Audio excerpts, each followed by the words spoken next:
안녕하세요. 애플크래프트입니다. 오늘은 많은 분들이 궁금해하시던 신차 검수에 대하여 준비하였습니다. 오늘 차량은 팰리세이드 차량인데요. 차량을 계약하고도 두세 달 기다리는 것은 기본일 만큼 최근 인기가 뜨겁습니다. 그런데 몇 달이나 걸려서 계약한 차량에 문제가 발생된다면요.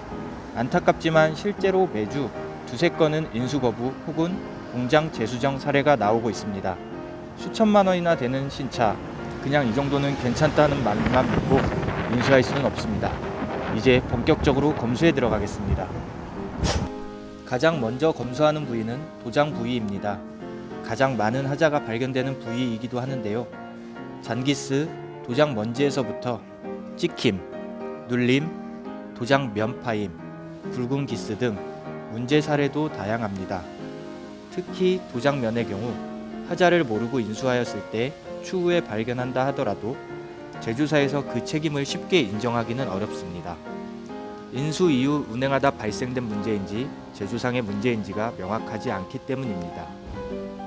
문짝 안쪽 체결 부위에 도장이 되어 있지 않은 경우도 간혹 발생하는 불량 사례입니다. 도장의 불량은 추후 녹발생 등 다른 문제를 야기할 수 있어 가장 기본이 되는 점검입니다. 하이글로시의 경우 기스가 쉽게 발생하는 재질의 특성상 반드시 확인해야 합니다.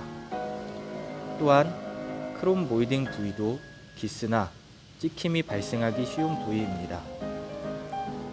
한 번은 차량 좌우측의 마감이 한쪽은 크롬, 한쪽은 하이글로시로 다르게 나온 적이 있어서 황당했던 적도 있습니다. 전면부 그릴, 스키드 플레이트, 범퍼 등도 조립과 마감 상태를 확인합니다. 단차의 경우도 신경 써서 검수합니다. 차량은 각 파츠와 파츠를 조립해서 제조하게 되는데 조립 과정에서 볼트 너트의 조임에 따라 약간의 오차는 생길 수 있습니다.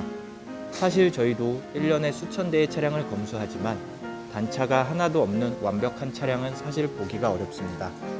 하지만 단차가 큰 경우 풍절음의 원인이 되거나 심하면 누수가 발생할 수도 있어 문제가 되는 단차와 경미한 단차를 반드시 구분해서 확인하고 있습니다.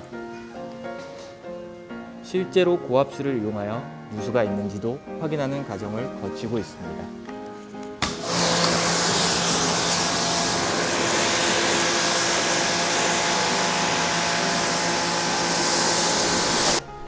휠 타이어도 점검 대상입니다.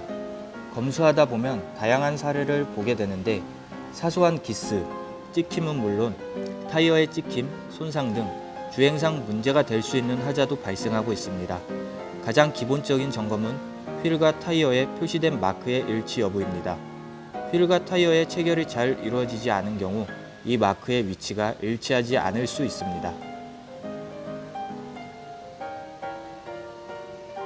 다음은 유리면 점검입니다. 생각보다 많은 차량에서 유리면에 기스, 흠집, 깨짐 등의 현상이 있는데 주행하다 충격이 가해지거나 심해지면 유리의 파손으로 이어질 수 있습니다. 이렇게 외관의 점검을 마치면 다음으로 엔진과 등화장치, 주행거리, 실내장치 작동 여부 등을 꼼꼼히 확인합니다. 먼저 본넷을 열고 엔진룸의 누수, 누유 여부, 각종 부품의 체결 상태를 확인하고 직접 시동을 걸어 소리를 확인합니다. 문제가 있는 차량의 경우 엔진 소리부터가 다른 차량과 차이가 나는 경우가 있습니다.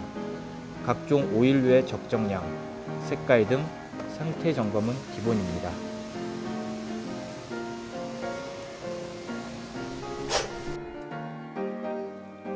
라이트 작동 및 각종 옵션, 실내장치 작동도 일일이 체크해봐야 합니다. 일반 소비자들이 차량을 자주 구매하기는 어렵다 보니 몇 년 만에 신차를 보면 각종 옵션의 작동 여부를 확인하기가 어렵습니다. 특히 최근에는 차량 전자기술의 발달로 하루가 다르게 새로운 기능이 차량에 탑재되고 있습니다. 이 때문에 매일같이 차를 보는 저희들이 장치 하나하나 체크해보면서 실내장치 및 옵션 등의 상태를 점검합니다. 윈도우 작동 시 진동과 소음, 스마트 트렁크 미작동 등의 사례가 지난주에 발견되었던 실내장치 결함이었습니다. 전동 시트의 오작동이나 공조장치의 오작동도 종종 발견되고 있습니다. 다음은 내장재입니다. 가죽 시트의 구김, 찢김, 오염뿐 아니라 전장 내장재의 얼룩, 실내 마감도 확인해야 합니다. 또한 썬루프의 정상 작동 여부 및 소음 진동도 반드시 체크해야 합니다. 비싼 옵션을 추가했는데 소음 등 고장으로 고생하시는 사례를 주변에서 한 번쯤 들어보셨을 것 같습니다.